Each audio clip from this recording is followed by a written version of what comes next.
ছাগলকে কিছু পাতা লাতা সংগ্রহ করে খাওয়াতে পারেন। এই ব্রিডারটিও আমাদের ফার্মে জন্ম নিয়েছিল। মানে এই দৃশ্যটা দেখা একটু আমাদের জন্য একটু কষ্টকরই। আসসালামু আলাইকুম, ওয়েলকাম টু স্বপ্ন একদম। আজকের ভিডিওটা একটু ভালো লাগার একটু খারাপ লাগার। তো আজকের ভিডিওর ভালো লাগার বিষয় হচ্ছে সেটা হচ্ছে আমাদের বাগানের পাতাগুলো ঝরে যাওয়ার পর নতুন পাতা এসেছে গাছে।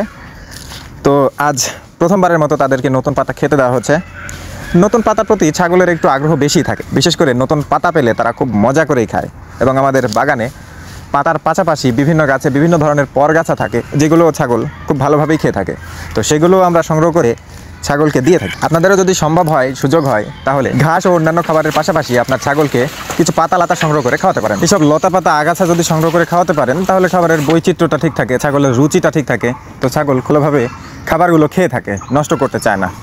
একই খাবার সব সময় দিলে ছাগল খাবারগুলো নষ্ট করে এবং চিল্লাচিল্লি করে, যেগুলো থেকে রেহাই পাওয়া অনেকটাই কষ্টসাধ্য হয়ে পড়ে আমাদের। তো খারাপ লাগার বিষয় হচ্ছে আমরা সকলেই জানি সামনে পবিত্র ঈদ উল ফিতর। তো ঈদকে সামনে রেখে আমরা কিছু ছাগল ফার্ম থেকে বিক্রি করে দিচ্ছি। তো যারা খামারি আছেন, যে কোনো ধরনের খামার আছে, তাদেরকে অবশ্যই নির্দিষ্ট সময় পর পর ছাগলগুলোকে বিক্রি করতেই হয়, নিজেরা কিছুটা লাভবান হওয়ার উদ্দেশ্যে। এছাড়াও খামারের বিভিন্ন ধরনের খরচ রয়েছে, খাদ্য খরচ, লেবার খরচ, আমাদের ঘাস আনা নেওয়ার খরচ, ঘাস উৎপাদন, বিভিন্ন ধরনের খরচ এবং বিভিন্ন মেডিসিনগুলো কেনার খরচ। তো সব মিলিয়ে যে খরচটা আছে খামারের, এই খরচটা ওঠানোর জন্য অবশ্যই আমাদেরকে নির্দিষ্ট সময় পর পর ছাগলগুলোকে বিক্রি করতে হয়। তো এই চালানে আমরা খুব বেশি ছাগল বিক্রি করছি না, আমরা মোটামুটি 4টি খাসি ছাগল, একটি ব্রিডার এবং একটি মা ছাগল বিক্রি করছি। ব্রিডার বিক্রির উদ্দেশ্য হচ্ছে আমাদের ব্রিডারের মেয়ে চলে এসেছে, হিটে আসার উপযুক্ত হয়ে গেছে, সুতরাং এই ব্রিডারকে আমাদের অবশ্যই পরিবর্তন করতে হবে। তো এই উদ্দেশ্যে মূলত ব্রিডারটা সেল করে দেওয়া। এছাড়াও খাসি ছাগলগুলো যদিও মাংস ওজনে এখনও আসেনি, তারপরও আমাদের যেহেতু ব্রিডিং ফার্ম, সো ব্রিডিং ফার্মে খাসি ছাগল খুব একটা রাখতে পারবেন না এবং খুব বড়ও করতে পারবেন না, তাহলে এই মা ছাগলগুলোর অনেকটা প্রবলেম ফেস করতে হয়। খাসি ছাগলগুলো এবারের কিছুটা রেখেছিলাম, কিছুটা বড় করেছিলাম, খুব একটা বড় করিনি। তো এই মুহূর্তে আমাদের সেগুলোকে ছেড়ে দেওয়ার প্রয়োজন, তো ছেড়ে দিয়েছি। তো বলতে পারেন যারা ব্যক্তিগত পর্যায়ে একটি দুটি ছাগল পালন করেন তাদের এক ধরনের মায়া মহব্বত কাজ করে।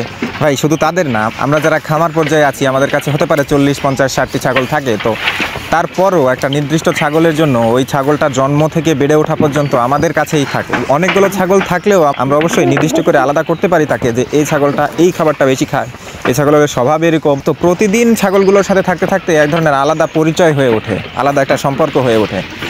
তো দিন শেষে যখন আমাদের ছাগলগুলোকে বিক্রি করার সময় আসে, যখন বিক্রি করে দেই, তখন এক ধরনের খারাপ লাগা কাজ করে, সেটা অনেকেরই করে। তো তারপর যখন আবার টাকাগুলো হাতে পাই, তখন সেই খারাপ লাগাটা একটু কমে যায়। তো খামারে এই খারাপ লাগাগুলো থাকবেই। তো যে কোনো খামার হতে পারে, আপনি যখন কোনো প্রাণীর সাথে থাকবেন, তো সেই প্রাণীগুলোকে যখন সেল করে দেওয়ার সময় আসবে, তখন আপনাকে সেই খারাপ লাগবেই, অতটুকু মেনে নিতেই হবে। মূল উদ্দেশ্যই হচ্ছে টাকা, আমাদের অর্থ প্রয়োজন এবং বিভিন্ন খরচ, এই খরচ মেটানোর জন্য অর্থ প্রয়োজন। সুতরাং আমাদেরকে তো ছাগল বিক্রি করতেই হবে।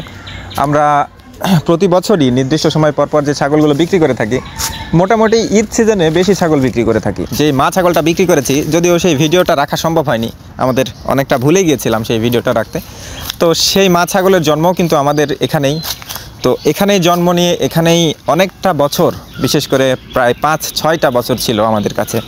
তো সেই ছাগলগুলো যখন বিক্রি করে দেওয়া হয়, তখন আরেকটা একটা খারাপ লাগা কাজ করতেই পারে, করাটা স্বাভাবিক। তো আমরা ছাগলগুলো যখন বিক্রি করে দিচ্ছি, তো এগুলোকে যখন বাইরে বের করে দেওয়া হচ্ছে, তখন এরা যেতে চাচ্ছে না, চিল্লাচিল্লি করছে, মানে আমাদের দিকে তাকিয়ে থাকে।